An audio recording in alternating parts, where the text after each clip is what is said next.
आज के लेक्चर में हम आप लोगों को रोमकालीन भूगोलवेत्ताओं के बारे में चर्चा करने जा रहे हैं। यूनानियों के बाद राजनीतिक सत्ता जो है रोमकालीन भूगोलवेत्ताओं के हाथ में आ गई। तो रोमकालीन भूगोलवेत्ताओं का मुख्य योगदान जो है प्रादेशिक एवं ऐतिहासिक भूगोल में है। तो रोमकालीन भूगोलवेत्ताओं में प्रमुख भूगोलवेत्ता जो हैं वह स्ट्रैबो हैं, प्लिनी हैं, पोम्पोनियस मेला है और क्लॉडियस टालमी हैं। तो इन पर हम आज चर्चा करने जा रहे हैं। तो पहले आपका है स्ट्रैबो। स्ट्रैबो का कार्यकाल जो है 64 ईसा पूर्व से लेकर के 20 ईसा पूर्व तक। तो स्ट्रैबो को हम फादर ऑफ रीजनल ज्योग्राफी के नाम से जानते हैं। स्ट्रैबो को प्रादेशिक भूगोल का पिता कहा जाता है। जैसा कि अभी हम आप लोगों को बताए हैं कि रोमवासियों का मुख्य योगदान किस पर है? प्रादेशिक एवं ऐतिहासिक भूगोल पर। और इनका महत्वपूर्ण योगदान है प्रादेशिक एवं ऐतिहासिक भूगोल पर। तो स्ट्रैबो का मुख्य योगदान जो है प्रादेशिक भूगोल पर है, इसीलिए यह स्ट्रैबो को प्रादेशिक भूगोल का जनक कहा जाता है, फादर ऑफ रीजनल ज्योग्राफी कहा जाता है। लिख दे रहा हूं, देखिए, फादर ऑफ रीजनल ज्योग्राफी, को प्रादेशिक भूगोल का पिता कहा जाता है, जिसे हम फादर ऑफ रीजनल ज्योग्राफी के नाम से जानते हैं। तो अब आप सपोज कर लीजिए, स्ट्रैबो परीक्षाओं में पूछा जाता है कि प्रादेशिक भूगोल का पिता किसे कहा जाता है। तो आप ये हमेशा याद रखिएगा कि रोमवासियों का मुख्य योगदान जो है वह प्रादेशिक एवं ऐतिहासिक भूगोल पर ही है। तो स्ट्रैबो को प्रादेशिक भूगोल का जनक कहा जाता है। अब ये देखिए, स्ट्रैबो पहला विद्वान है जिसने सर्वप्रथम कोरोलॉजिकल साइंस, क्षेत्रवर्णी विज्ञान शब्द का प्रयोग किया था। ये भी परीक्षाओं में पूछा जाता है कि कोरोलॉजिकल साइंस शब्द का सर्वप्रथम प्रयोग किसने किया था? तो आप बताएंगे स्ट्रैबो ने किया था। तो स्ट्रैबो का योगदान बहुत ही महत्वपूर्ण है। अब आप देखिए, कोरोलॉजिकल साइंस शब्द का सर्वप्रथम प्रयोग किसने किया था? स्ट्रैबो ने किया था। तो कोरोलॉजिकल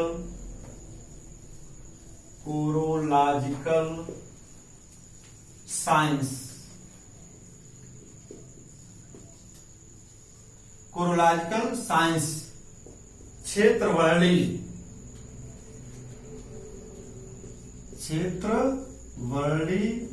विज्ञान,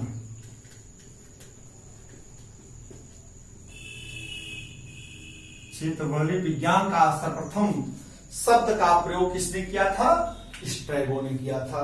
तो इस तरह से आप याद रखते रहिएगा कि देखिए, प्रादेशिक भूगोल का पिता, कोरोलॉजिकल साइंस शब्द का सर्वप्रथम प्रयोग किसने किया था? स्ट्रैबो ने किया था। इस तरह से आप क्रम से पढ़िएगा। अब आप देख लीजिएगा कि स्ट्रैबो एक पहला विद्वान था जिसने सर्वप्रथम, इसके मस्तिष्क में यह धारणा आ गई कि भूगोल को इसने 4 भागों में बांट दिया। वह कौन कौन सा था? गणितीय भूगोल, भौतिक भूगोल और राजनीतिक भूगोल एवं ऐतिहासिक भूगोल। तो अब ये भी स्ट्रैबो पहला, देखिए कई योगदान है इसके पहले में। अब तीसरा क्या हो गया? इसके मस्तिष्क, इसके दिमाग में, मस्तिष्क में आ गया, इसके दिमाग की उपज थी, इसने भूगोल को सर्वप्रथम 4 भागों में बांट दिया। पहला आपका है गणितीय भूगोल, दूसरा क्या है? भौतिक भूगोल,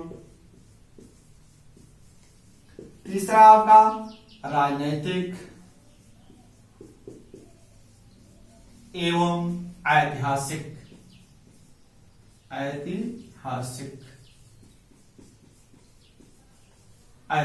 भूगोल।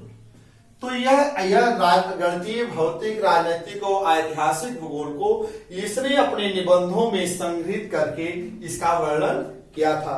तो स्ट्रैबो को जो हम इस तरह से इनको हम जानते हैं। अब आप देखेंगे, स्ट्रैबो की एक पुस्तक है ज्योग्राफिका।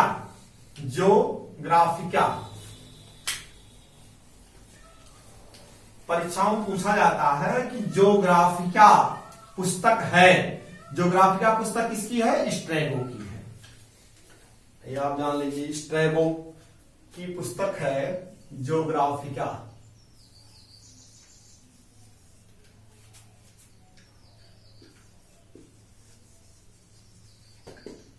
ज्योग्राफिका पुस्तक किसकी है? यह पुस्तक स्ट्रैबो की है। इसमें इन्होंने अक्षांश और देशांतर रेखाओं का वर्णन किया है इस पुस्तक में। अब स्ट्रैबो ने पृथ्वी के बसे हुए क्षेत्र को, स्ट्रैबो ने पृथ्वी के बसे हुए क्षेत्र, पृथ्वी के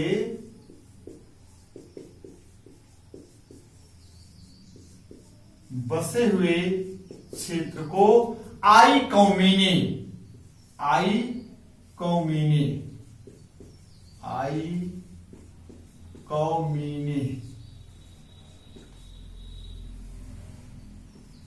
शब्द के नाम से संबोधित किया था। पृथ्वी के बसे हुए क्षेत्र को उसने आई कौमीनी नाम से संबोधित किया था,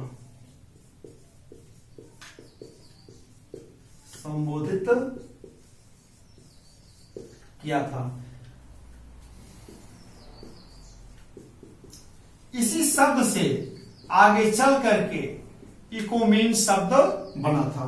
इकोमीन शब्द बना था। ये भी प्रश्न परीक्षाओं पूछा जाता है।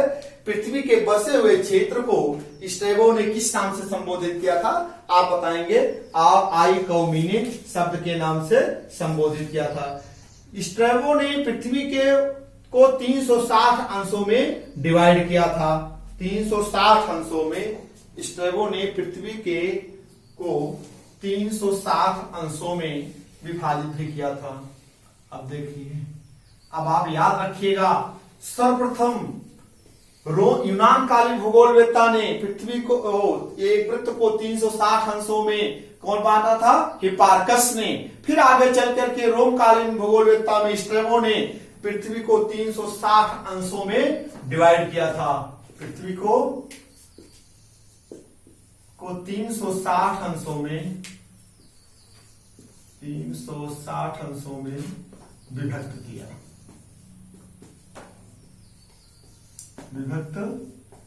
किया था। इस तरह से आपका जो है स्ट्रैबो हो गए। स्ट्रैबो ने का जो मानचित्र कला है, स्ट्रैबो द्वारा जो मानचित्र बनाया गया है, वो 360 अंशों में विभाजित करके ही बनाया गया है। अब आपको हम बताएंगे पोम्पोनियस मेला की प्रमुख पुस्तक कौन सी है, यह हम आपको बताएंगे। उनकी है कॉस्मोग्राफी और डिकोरोग्राफिया। पोम्पोनियस मेला,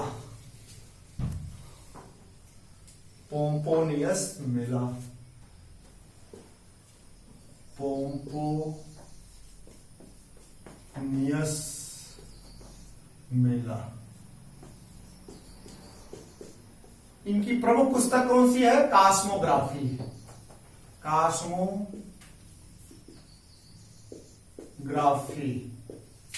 परीक्षाओं में पूछा था। कॉस्मोग्राफी को हिंदी में ब्रह्मांड विज्ञान के नाम से जाना जाता है। ब्रह्मांड विज्ञान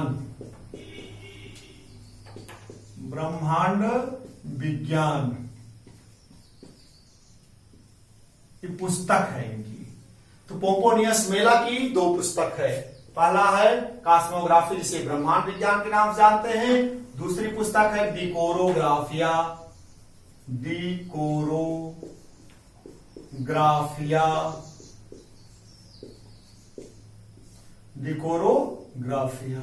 इनकी 2 प्रमुख पुस्तक है। पोम्पोनियस मतलब जिसमें हम अब याद रखिएगा, रोमवासियों का मुख्य योगदान जो है ऐतिहासिक एवं प्रादेशिक भूगोल में ही है। तो यह इस तरह से जो है पोम्पोनियस का योगदान हो गया। अब हम आपको बताएंगे, अगले विद्वान का नाम है प्लिनी। क्या है?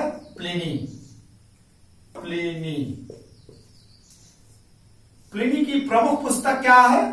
प्राकृतिक इतिहास, नेचुरल हिस्ट्रीज। इनकी प्रमुख पुस्तक है प्राकृतिक इतिहास।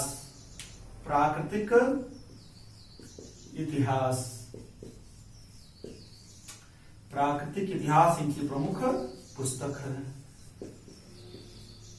इसमें पर्वत, पठार, पेड़ पौधे, वन्य जीव जंतु इत्यादि का वर्णन मिलता है प्लिनी के। तो यह जो है आपका तीसरे रोमवासी भूगोलवेत्ता हो गए। अब हम चौथे जो महत्वपूर्ण भूगोलवेत्ताओं हैं क्लॉडियस टालमी के बारे में चर्चा करने जा रहे हैं, जो कि रोमवासी भूगोलवेत्ताओं में सबसे महत्वपूर्ण माने जाते हैं। यह आपका हम बता रहे हैं क्लॉडियस टालमी। क्लॉडियस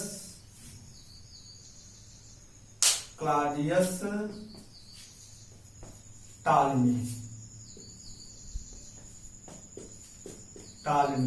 90 से 168 ईस्वी तक, 90 ईस्वी से लेकर के 168 ईस्वी तक इनका कार्यकाल है।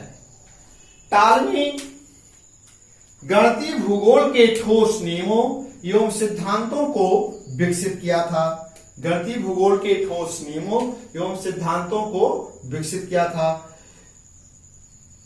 टालमी के ने जो है कि प्रमुख पुस्तक जो है सिंटैक्टिक्स है। टालमी की प्रमुख पुस्तक कौन सी है? सिंटैक्सिस। अब आप देखिए इनकी पहली पुस्तक हम बता रहे हैं टालमी की रचनाएं कितनी हैं, तब हम उनके बारे में और चर्चा करने जा रहे हैं। पहले देखिएगा इनकी पुस्तक है सिंटैक्टिक्स, पहली पुस्तक है इनका। रचनाएं लिख दे रहा हूं, रचनाएं। अब आप देखिएगा टालमी के लघु कार्य हैं, जो टालमी की प्रमुख पुस्तक है वह पहला है आपका सिंटैक्टिक्स। सिंटैक्टिक्स पहली पुस्तक है इनकी सिंटैक्टिक्स। सिंटैक्टिक्स इसी पुस्तक को हम सिंटैक्टिक्स इसी पुस्तक को अल्मागेस्ट के नाम से भी जाना जाता है। अल्मागेस्ट परीक्षाओं में पूछा जाता है कि अल्मागेस्ट पुस्तक को किस नाम से जाना जाता है। यहां अल्मा है, ए लिख लीजिएगा।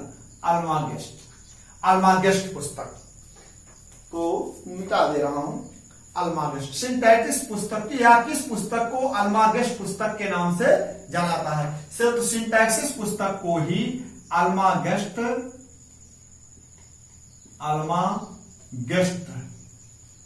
पुस्तक के नाम से जाना जाता है। इसी तरह से देखेंगे, याद रखिएगा हमेशा इनकी पहली पुस्तक है, बहुत सर्वोत्तम पुस्तक है सिंटैक्टिक्स को हम अल्मागेस्ट पुस्तक के नाम से जानते हैं। अब इन्हें देख लीजिएगा, इनकी दूसरी महत्वपूर्ण रचना है द ज्योग्राफी। दूसरी पुस्तक महत्वपूर्ण रचना कौन सी है? The geography.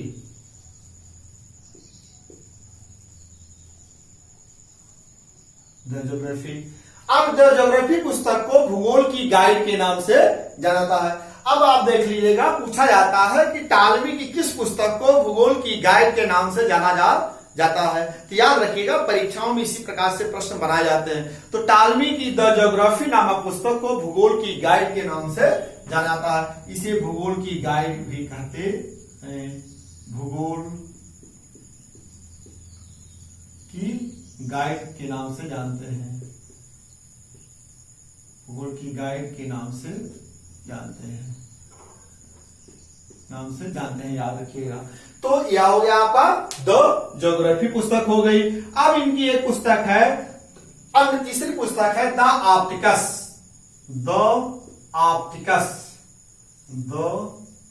हिंदी में लिख दें, द ऑप्टिकस। द ऑप्टिकस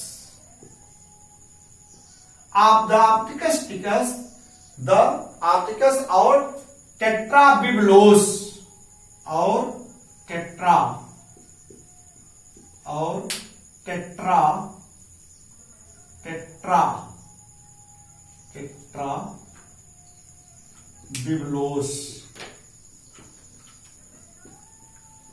बिब्लोस पुस्तक है। देखिए इनकी तीसरी पुस्तक है द ऑप्टिकस और टेट्राबिब्लोस पुस्तक है। अब आप देखेंगे आगे चल करके इनकी और एक पुस्तक है जिसे हम गाइड टू ज्योग्राफी के नाम से जानते हैं। चौथी पुस्तक कौन सी है? Guide to geography, guide to geography.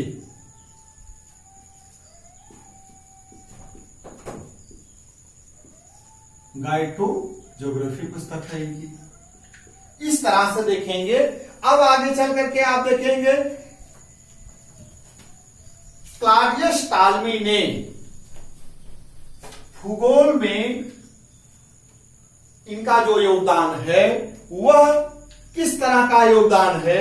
जैसे अभी हम आपको बता दिए कि स्ट्रैबो पहला रोमासी भूगोलवेत्ता था जिसने सर्वप्रथम कोरोलॉजिकल साइंस शब्द का प्रयोग किया था। अब स्ट्रैबो के बाद टॉलमी ने कोरोलॉजी शब्द का प्रयोग किया। अब वह आप देख लीजिए, टॉलमी ने स्ट्रैबो के बाद कोरोलॉजी शब्द को आगे बढ़ाया। कोरोलॉजी शब्द का प्रयोग किया। इसी तरह देखेंगे स्ट्रैबो के बाद कोरोलॉजी शब्द का प्रयोग किसने किया? टॉलमी ने किया। टॉलमी ने पृथ्वी को 360 अंशों में भी डिवाइड किया। टॉलमी ने पृथ्वी को 360 अंशों में डिवाइड किया है। अब आप देख लीजिए, ये भी पूछा जाता है परीक्षाओं में कि रोमवासी भूगोलवेत्ता में टॉलमी ने पृथ्वी को 360 अंशों में डिवाइड कर दिया है। आप देखिए 360 अंशों में विभाजित किया पृथ्वी को।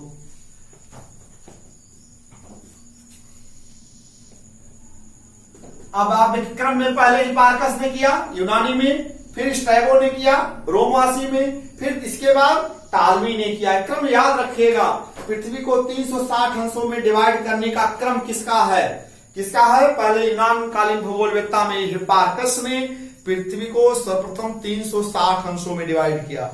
इसके बाद रोमवासी भूगोलवेत्ता में स्ट्रैबो ने किया। इसके बाद टॉलमी ने किया। इस क्रम को याद रखिएगा, परीक्षाओं में इस तरह से प्रश्न बनाए जाते हैं और पूछे भी जाते हैं। टॉलमी के अनुसार पृथ्वी न घूमती है और न चक्कर लगाती है। टॉलमी ने पृथ्वी को स्थिर माना है। टॉलमी के अनुसार टॉलमी ने पृथ्वी को, लिख दे रहा हूं याद रखिएगा, टॉलमी ने पृथ्वी को स्थिर माना है। एक कथन याद रखिएगा, परीक्षाओं पूछा था, स्थिर माना है। उसके अनुसार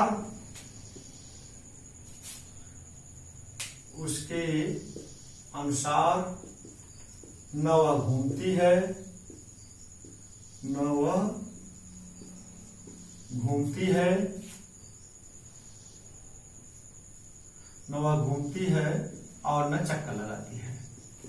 और न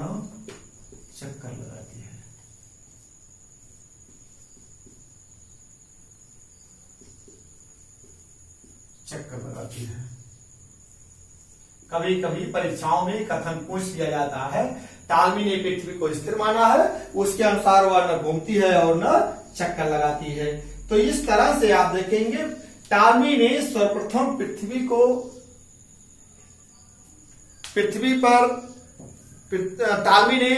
पृथ्वी को रूपांतरित शंक्वाकार प्रक्षेप पर निरूपित भी किया है। अर्थात पृथ्वी क्या है? विश्व का मानचित्र है, को निरूपित किया गया है। तो विश्व का मानचित्र सर्वप्रथम बनाने का श्रेय किसको है? टॉलमी को है। विश्व का सर्वप्रथम मानचित्र किसने बनाया था? टॉलमी ने बनाया था। किस प्रक्षेप बनाया था? रूपांतरित शंक्वाकार प्रक्षेप पर बनाया था। तो टॉलमी ने सर्वप्रथम विश्व का मानचित्र रूपांतरित शंक्वाकार प्रक्षेप पर बनाया था। नाम लिख दे रहा हूं,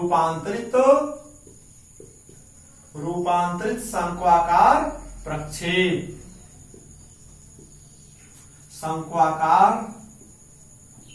प्रक्षेप विश्व का सर्वप्रथम मानचित्र बनाया था।